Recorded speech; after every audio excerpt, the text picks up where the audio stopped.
Assalamualaikum warahmatullahi wabarakatuh.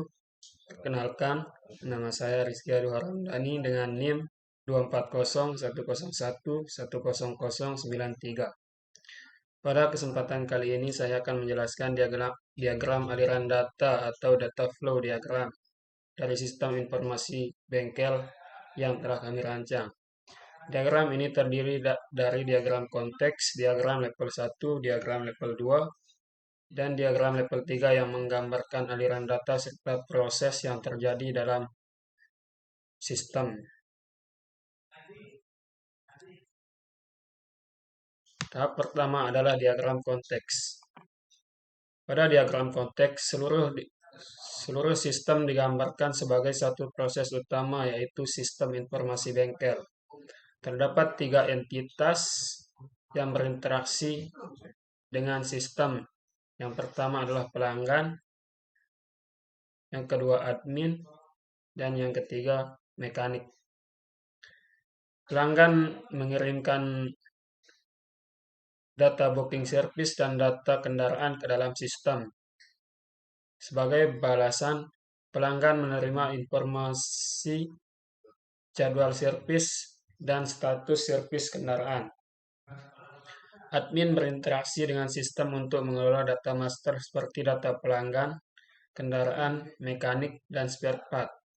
Selain itu, admin juga menerima laporan yang dihasilkan oleh sistem.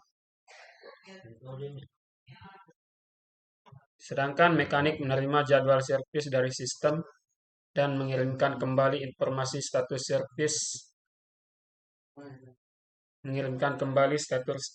servis serta data hasil pengerjaan servis.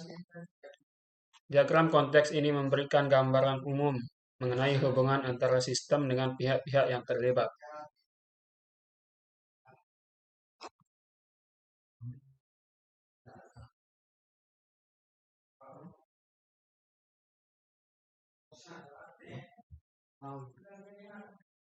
Selanjutnya, diagram level 1. Pada tahap ini, proses utama dalam sistem dipecah menjadi 3 proses yang lebih rinci. Proses pertama adalah 1.0, mengelola data master. Proses ini bertugas untuk mengelola data pelanggan, data kendaraan, data mekanik, dan data spare part. Data spare part yang kemudian disimpan ke dalam data store masing-masing. Proses yang kedua adalah 2.0, yaitu kelola servis.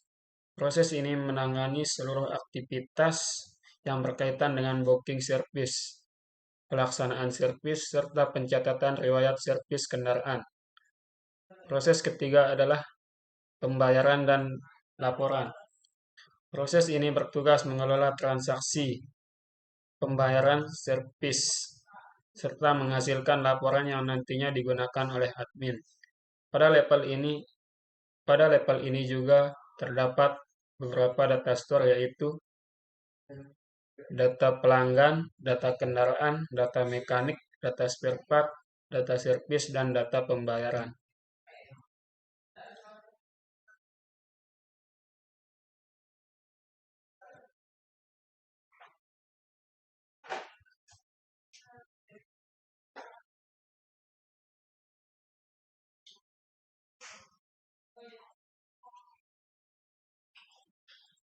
Selanjutnya, diagram level 2. Proses 1.0, mengelola data master.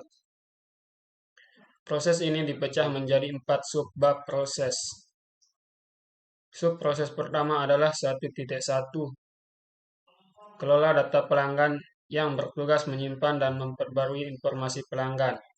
Subproses kedua adalah 1.2, kelola data kendaraan yang digunakan untuk mengelola informasi kendaraan milik pelanggan. Subproses ketiga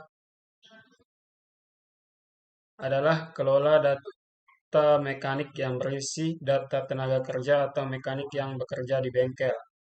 Dan yang terakhir, subproses keempat, kelola data spare part yang digunakan untuk mengelola persediaan suku cadang. Masing-masing subproses terhubung dengan data store yang sesuai.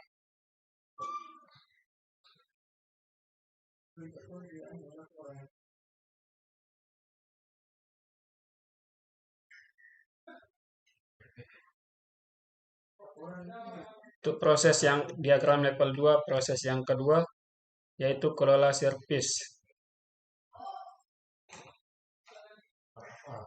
Proses ini dipecah menjadi 3 bagian utama. Pertama yaitu 2.1 booking service. Pada proses ini pelanggan melakukan pendaftaran atau pemesanan jadwal servis kendaraan. Kedua yaitu proses servis. Pada tahap ini, mekanik melakukan pekerjaan servis berdasarkan data booking yang telah diterima. 2.3. Seluruh data servis yang telah selesai akan disimpan sebagai riwayat sehingga dapat digunakan untuk melihat rekam jejak perawatan kendaraan di masa mendatang. Ketiga proses tersebut terhubung dengan data store, data servis.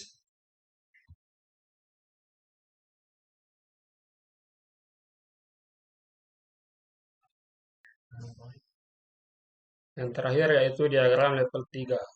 Pada tahap ini, proses booking service diuraikan menjadi 3 proses yang lebih rinci. Pertama, yaitu menginput data booking. Pelanggan memasukkan informasi kendaraan dan data booking ke dalam sistem. Yang kedua, memverifikasi data booking. Sistem melakukan pemeriksaan terhadap data yang telah dimasukkan untuk memastikan data valid dan lengkap. Yang terakhir, simpan jadwal servis.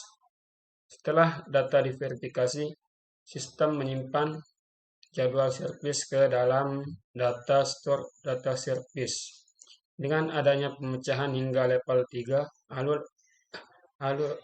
proses booking service dapat dipahami dengan lebih detail. Dari diagram yang telah dijelaskan, dapat disimpulkan bahwa sistem informasi bengkel memiliki 3 proses utama yaitu pengelolaan data master, pengelolaan servis, serta pembayaran dan laporan. Penggunaan data flow diagram membantu menggambarkan aliran data dan hubungan antar proses secara terstruktur sehingga memudahkan proses analisis dan perancangan sistem. Sekian dari saya, terima kasih. Assalamualaikum warahmatullahi wabarakatuh.